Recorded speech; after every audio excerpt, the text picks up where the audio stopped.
Hello tout le monde, c'est Noé, j'aime lire, bienvenue dans cette nouvelle vidéo.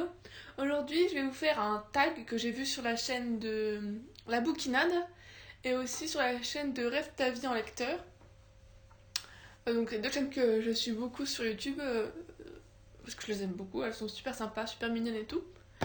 Et ce challenge, c'est le challenge Battle de couverture. Donc, si je regarde dans ce sens-là, c'est parce que j'ai mon PC avec tous les livres et les couvertures à côté. Comme je suis dans l'appartement, dans mon petit appartement, j'ai pas tous mes livres parce que la majorité, j'ai pris que ma palle ici et encore, ben, c'est pas une grosse palle, donc la majorité sont chez mes parents. Alors ce que je vais faire, c'est que ben, je mettrai les couvertures de ce, de ce côté-là. Hein, je vais mettre les couvertures ici, comme ça vous pouvez voir un peu à quoi ça ressemble. Voilà, ici. Voilà, donc en gros le challenge, si je m'exprime bien, c'est on prend un livre de notre bibliothèque et puis on décide de choisir, enfin on prend une autre couverture de la version originale et on choisit laquelle des deux est la plus jolie. Donc pour pas trop spoiler, j'ai demandé à mon copain de le faire, mais je crois que au début il avait pas trop compris, du coup il m'a mis des couvertures française de bouquins français que j'avais et il m'a mis d'autres éditions de ce même bouquin et pas les versions originales. Donc des fois il y aura deux bouquins français, c'est pas grave. Ça marche aussi très bien même si parce que c'est pas les mêmes couvertures. Donc on commence avec la première battle. Il s'agit de Le Prince et la Couturière de Jane Wang. Donc la version française, ben, celle que j'ai dans la bibliothèque que je vous ai présentée dans un dernier book haul il y a pas très longtemps. Et la version anglaise c'est celle de 2017 aux éditions First Second. Voilà. Donc, parmi ces deux couvertures, bon, je pense que c'est semblable, normal, c'est une BD donc ça peut pas être trop différent les dessins. Mais je pense que je préfère quand même celle de la version française parce que on voit plus le suspense du bouquin en fait. Parce que sur la version américaine. Enfin, je sais pas si c'est américaine ou anglaise. Version anglaise apparemment. Ben, j'ai plus l'impression que ça dévoile un peu l'intrigue. Pour ceux qui l'ont lu, on voit un peu plus de choses, alors que sur la version française, je préfère, c'est un peu plus mystérieux, je trouve. Donc, en plus, elle est beaucoup plus colorée, plus jolie, avec toutes les fleurs autour. Donc, je pense que je vais choisir. Excusez-moi, j'ai loqué. Et je pense que je vais choisir la version française. Donc, un point pour la version française. Enfin, un point pour ma version, celle que j'ai, et zéro pour l'autre. Ensuite, le second, c'est La Guerre des clans, le tome 1, Retour à l'état sauvage de Erin Hunter.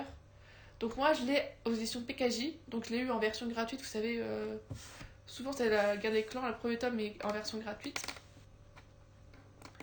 Et mon copain a choisi la version anglaise de 2007 aux éditions HarperCollins. Donc franchement, là je préfère la version anglaise, la version VO, parce que je trouve qu'il y a beaucoup plus de détails, c'est beaucoup plus beau, même les dessins sont plus jolis, je trouve. Parce que la version française est très jolie, mais je l'aime un peu moins. En plus, derrière, on voit la forêt et tout. Bon, j'ai jamais lu cette saga, hein. Je vais peut-être m'y mettre pendant ce confinement, parce que je vais essayer de lire un peu plus, parce que j'ai vraiment du mal à lire en ce moment. Donc, apparemment, c'est une petite saga, enfin, c'est une énorme saga, hein. Il y a plus de 10 tomes, je crois, parce qu'il y a des cycles, et il y a 4 ou 5 cycles, et par cycle, il y a 10 tomes, donc c'est une énorme saga, hein. On n'en voit pas le bout. Mais les romans, je crois qu'ils sont très fins, enfin, qu'il n'y a pas beaucoup de pages dedans. Donc peut-être me lancer, comme j'ai le premier tome dans ma palle, voir ce que ça donne, et si j'aime bien me lancer peut-être dedans. Donc revenons à mon mouton, je donne le point aux éditions VO, hein, les éditions que je n'ai pas encore. Voilà, donc ça fait 1-1 pour l'instant. Ensuite, alors là, ça va être facile tout de suite. C'est Harry Potter, le tome 1, Harry Potter à l'école des sorciers. Donc moi j'ai la version de 2007, hein, j'ai la version Folio Junior, donc c'est une des toutes premières versions qu'il y a. Et mon copain a choisi la version anglaise de 2014, édition Bloomsbury, London, Berlin, New York. Donc là c'est clair et net que je choisis l'édition anglaise. Franchement c'est une édition que j'adore, je les ai tous dans ma bibliothèque, sauf le dernier, mais je les trouve magnifiques, je les trouve vraiment magnifiques. Donc je mets directement le point aux éditions Bloomsbury parce que les dessins sont beaucoup plus beaux, sont beaucoup plus... Ouais, ils sont beaucoup plus beaux déjà. La couverture est magnifique. En plus, c'est des petites cartes à l'intérieur. Enfin, j'aime beaucoup la version anglaise. Ensuite, la trilogie des gemmes, le tome 1, Rouge Rubis, de Christine Gears. Donc moi, je les ai aux éditions Macadam. Donc je sais plus de quelle année c'est, mais c'est l'édition avec la couverture... Enfin, la photo du film dessus. Parce qu'il y a eu des films sur sur la trilogie des gemmes. Ils ne sont très très peu vus, mais ils sont disponibles sur Netflix. Voilà, je vous le dis. Franchement, avec ma petite sœur, on la garde en boucle, on les adore, ils sont vraiment chouettes. Mais les bouquins sont un peu mieux, je pense. Donc lisez les bouquins et vous voyez les films et dites-moi ce que vous en pensez. Donc moi j'ai celui aux éditions Macadam et mon copain a décidé de choisir la version allemande de 2013 aux éditions Arena. Oui, parce que Rouge Rubis, c'est un livre allemand de base. L'autrice est allemande. Donc là, je pense choisir la version allemande parce que je la trouve beaucoup plus jolie avec toutes les fleurs qu'il y a autour qui encadrent les deux personnages. C'est aussi un peu la couverture, enfin la devanture du film, hein, elles se ressemblent beaucoup les deux couvertures. Mais je pense que même l'écriture en doré, elle est beaucoup plus jolie que l'écriture en espèce d'argenté au-dessus. Franchement, je préfère la version allemande. Donc encore un troisième point pour les éditions originales. Ensuite, alors là, c'est Il est grand pour rallumer les étoiles de Virginie Grimaldi. Donc Virginie Grimaldi, c'est une version, enfin c'est une auteure française. Donc c'est là qu'il y a eu un petit couac, comme je vous l'avais dit. Mais bon, les deux couvertures sont différentes quand même. Donc je vais quand même pouvoir choisir.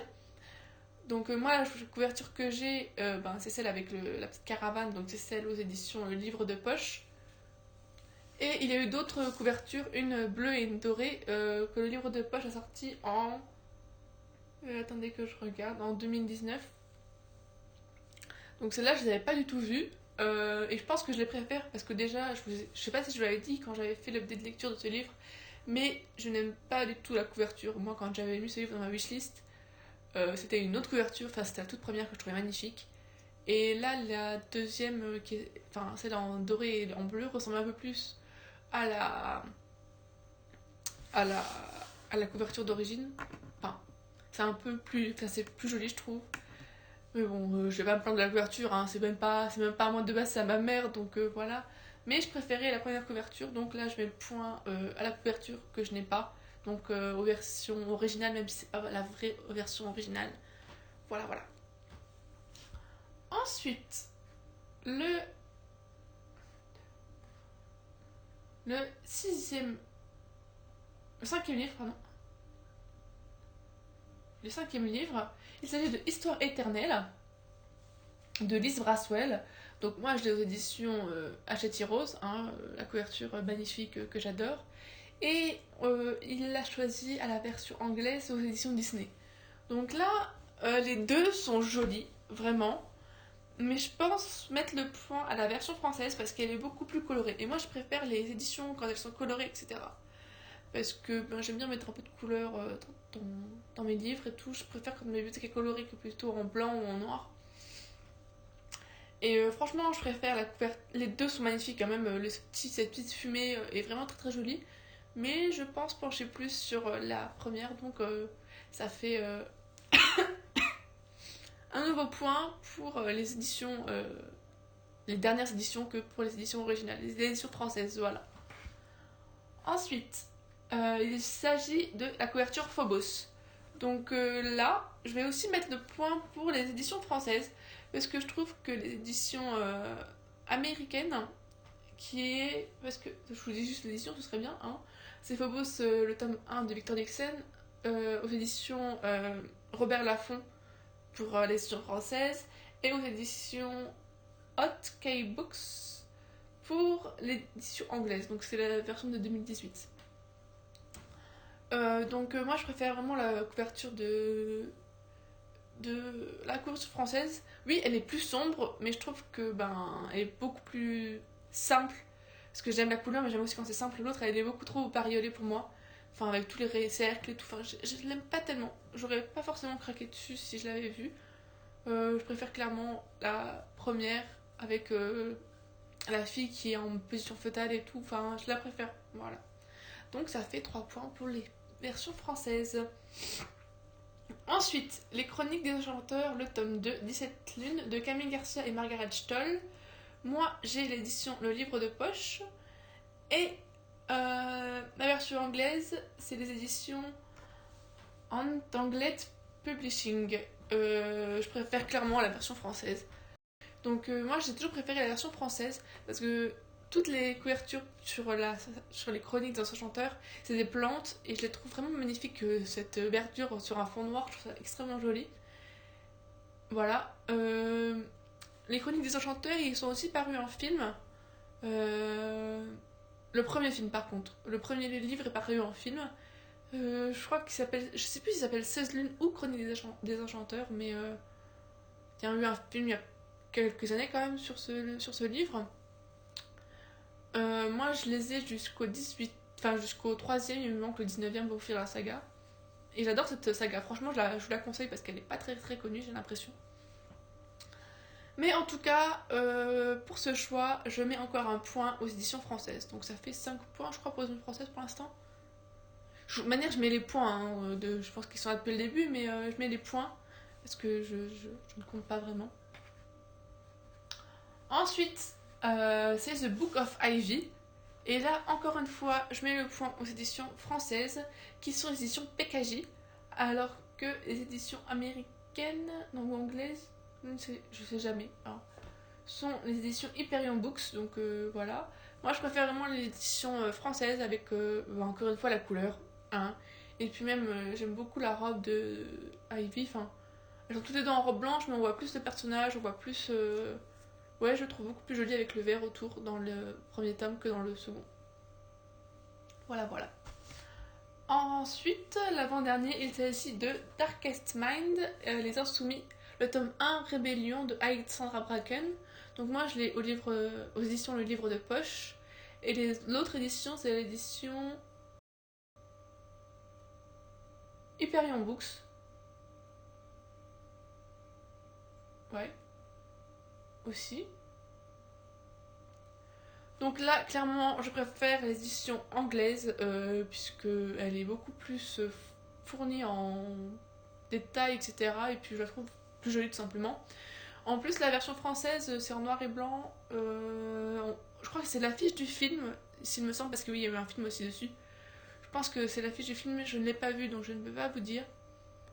Et moi, quand c'est l'affiche du film, j'accroche moins. Je préfère quand c'est les couvertures sans l'affiche. Parce que après, les gens l'achètent juste parce qu'il y a un film qui est sorti dessus. Il y a beaucoup de livres que j'ai achetés bien avant la sortie des films et que j'ai pas été voir les films parce que ça m'intéressait pas. Moi, si j'achète un livre, c'est pas parce qu'il y a eu un film dessus, c'est juste parce que j'ai envie de le lire. Et de voir qu'il y a les couvertures de films sur les bouquins, ça me déçoit un peu, j'ai moins envie de les acheter. Parce que pourquoi faire de la com juste parce que le livre est sorti en film, je trouve pas ça très intéressant. Donc voilà. Ensuite, le dernier, il s'agit de After. La rencontre de Anna Todd. Donc moi, je l'ai aux éditions Le Livre de Poche. Et l'édition anglaise, c'est l'édition Gallery Books. Donc là encore, je préfère la version française, puisque déjà, c'est une romance. Donc pourquoi ne pas montrer un couple, tout simplement, sur la jaquette. Sur la première de couverture. Ce petit brouillard là, je trouve un peu bizarre pour une couverture de romance. Pour moi, une romance, il faut qu'il y ait le couple dessus. Donc ça me paraît plus logique la version française que la version anglaise.